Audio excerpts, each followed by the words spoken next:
So we're going to be going over adding wash to our painting. So this is the wash in line and wash. And what we need for watercolor is our watercolor paint. Go ahead and clean my palette.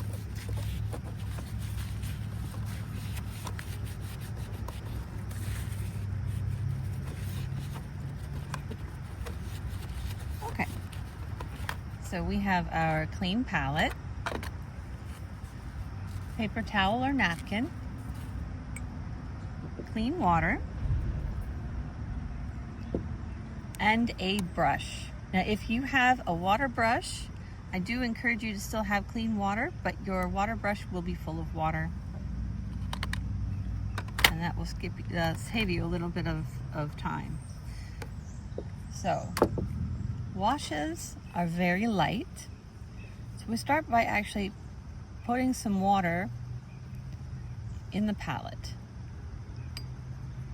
If you have a water brush, just squeeze your brush and allow a little bit of water to flow into your palette. So, washes are very light. So what we want to do is, we're going to start with a yellow. I'm using a warmer cadmium yellow. Most sets come with a warm yellow and a cooler yellow, but for our sunflower, we're going to use a warm yellow. And this is the color that we are starting with. So, we have our wash, and a little bit more water. We want to load our brush, and just make sure our brush is full of our paint.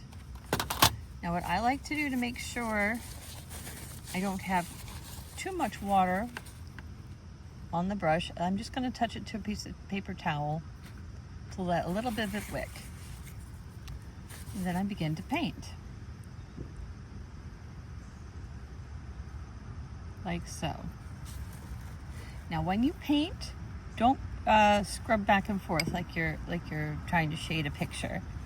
You want to start at one corner and just pull it down. I'm going to reload my brush. I'm going to just start at one corner and pull it down. Now, I feel I put too much paint there, so I'm going to take my paper towel and just dab it up.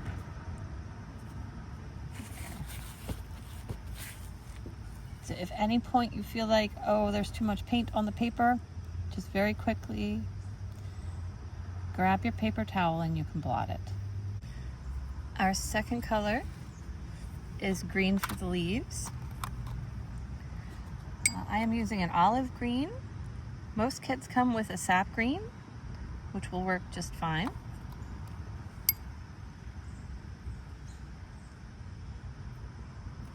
And I'm basically doing the exact same thing that I did with the yellow. Trying to mix up a lot of wash so I don't have to do it again. And so that way I know the first wash is going to have the same consistency. All right.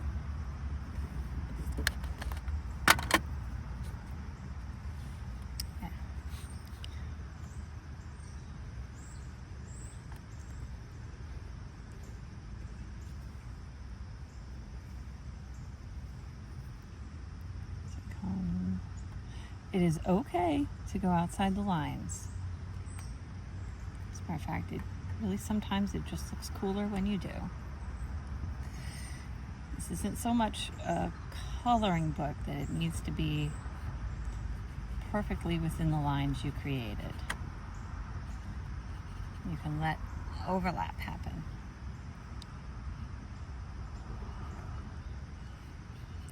So for our first wash, we're not terribly worried about lading.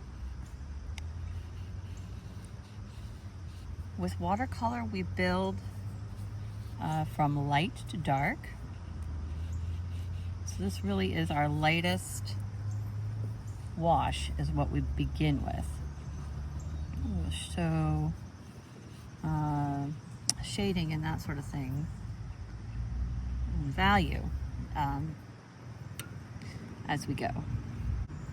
And lastly, I am going to make this a very light burnt umber.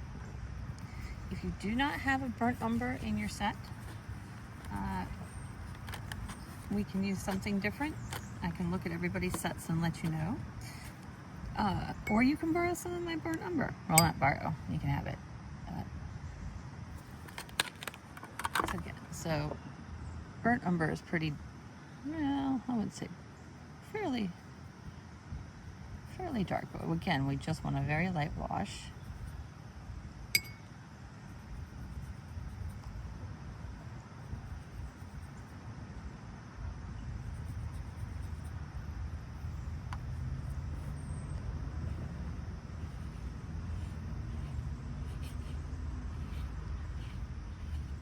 There we go. Maybe